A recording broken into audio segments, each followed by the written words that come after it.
sea level rise, agriculture.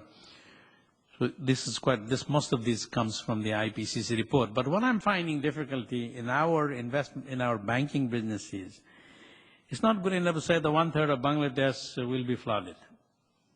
I need to know exactly where, what, and how, what can be done or what cannot be done for investment purposes. If I'm going to build infrastructure, will my infrastructure be safe? We don't have that kind of analysis and data. And that's what we're trying to generate. The next is the economics of climate change. I mentioned we have done some work now in different parts of the countries.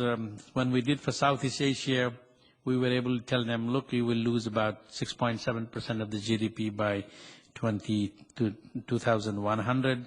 And these numbers have come in and done for various reasons on an individual basis, regional basis. While it's been appreciated, I still think the decision makers sometimes take this very lightly. So we have the job of bringing this more and more to the knowledge of the decision makers. This is one of our latest study which I like to mention.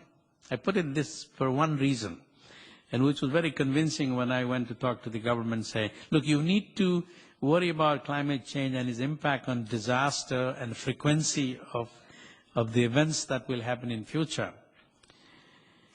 And the curve, the firm curve, the red one, and the one below, is to show that the rate of losses due to disaster, natural disaster, is higher than the GDP growth. Now this really was very powerful when we talked to the Thai, and you mentioned the Thailand flood. The 2011 Thai flood, if I remember, had a loss of something like $46.5 billion. We had a team to go and take a look at it, how we can help it. And that means more than 13% of the GDP. And these countries go about 4 or 5%. And this had the impact of this on the last quarter of the growth, if I remember, was of the order of 9%. So imagine one flood taking out 13% of your GDP. And we've got to take this seriously. But sometimes I think the messaging is not correct. You know, I'm an engineer. My friend's message is wrong. Oh, Bindu, this is 1 in 500 years flood. Engineers are just designing for 1 in 100, 1 in... That means it gives the impression to the decision maker that I don't have to worry for the next 500 years. Now, this is not what we're talking about. We're talking about you may get extreme event tomorrow, and you may wipe out another 7%. But the messaging part is really bad.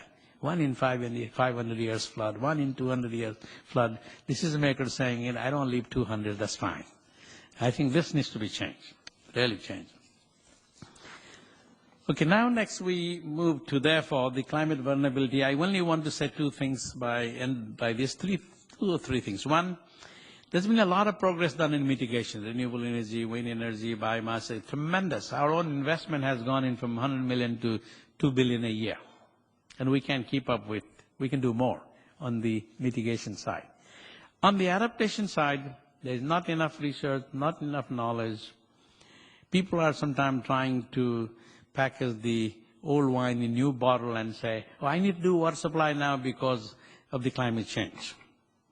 I think there's a real lot of confusion there, and there's a lot of work to be done on the ground level.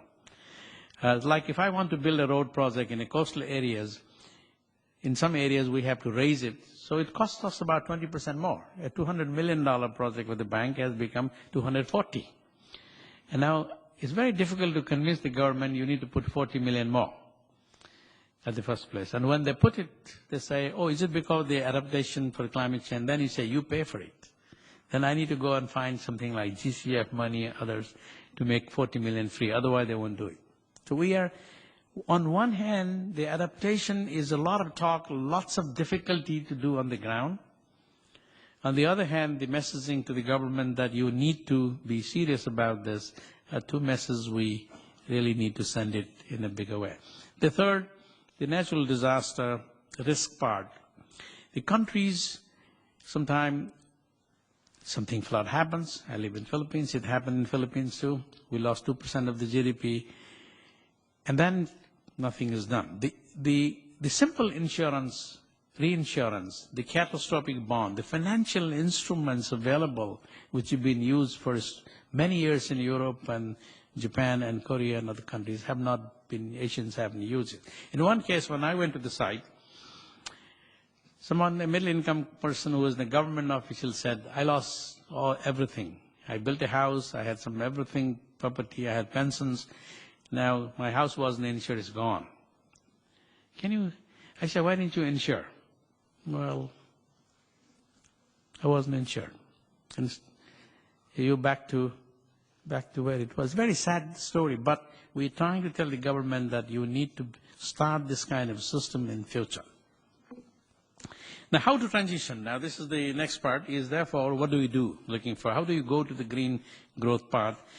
Here I will not talk about things, but I will talk the ADB's thinking, simply because the ADB's idea is tested with the 67 member countries of the bank, and they have said, okay, go ahead. That includes Singapore, to US, Europeans, others. And that is one perspective from a development bank approved by the 67 countries.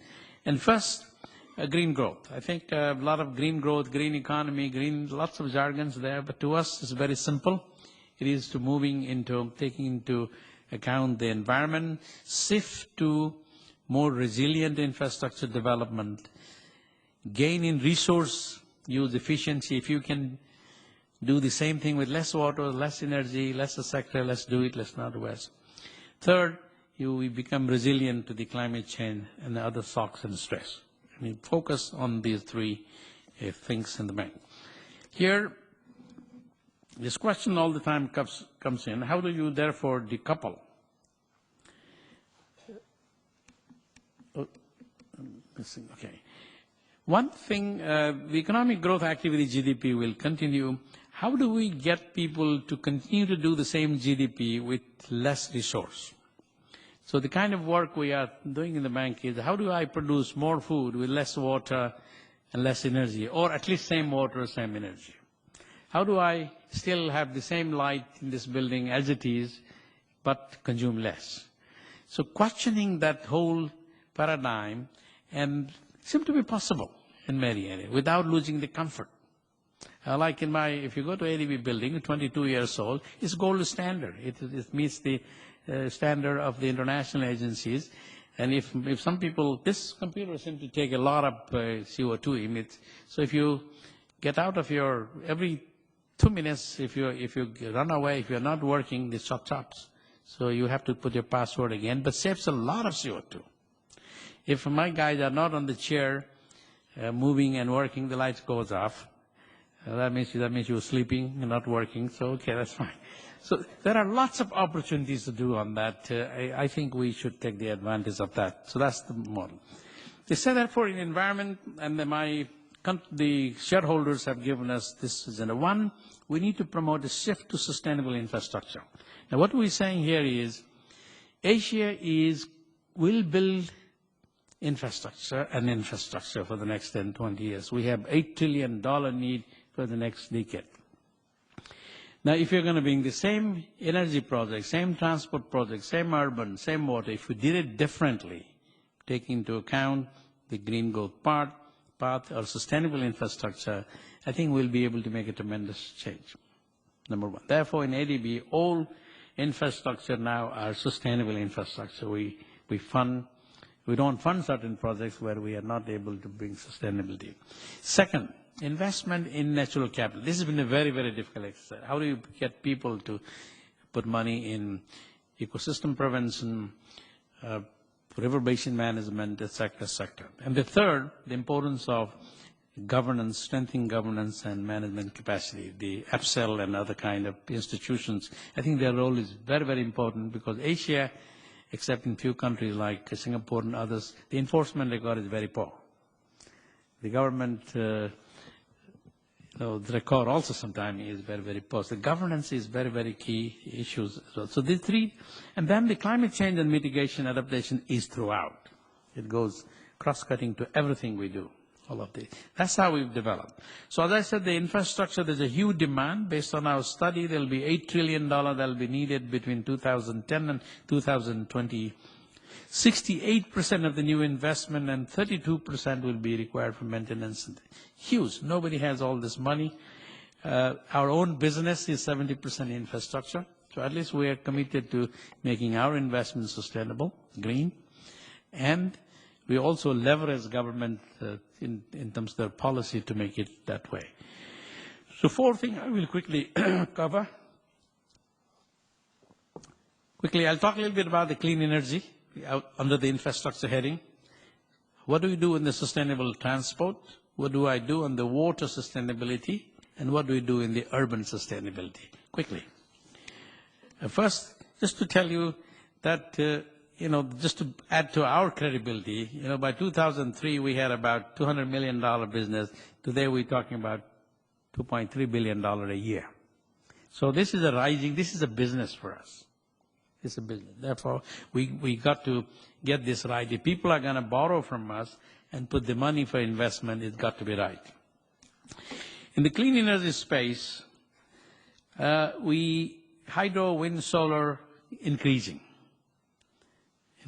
But as I said, showed the chart in the first chart, it is not going to be enough to change the complete paradigm. So we need to go for energy efficiency, coal, hopefully the technology of something like coal, carbon storage, captures, the sectors that has to be done. So we need to give a big twist there. Second, I said important of the cities because most people are going to be there. So how to do a sustainable transport, how to do the energy efficiency in city, and how do we do an integrated urban development plan to take into account all of those. So how the Ministry of Transport, Ministry of Water, Ministry of Urban, Ministry of Telephone, that sector will work so that you don't have to dig the road twice, or you can design all of them together. So we took an approach of creating our operation urban plan to focus 3-4 things. One, we want to make it green and smart. Not only green and smart. It's got to be intelligent system, etc. When you come out from the train, you don't have to wait. Maybe in 10 minutes you come fast from the MRT, then you wait 40 minutes for a taxi. That's not very smart.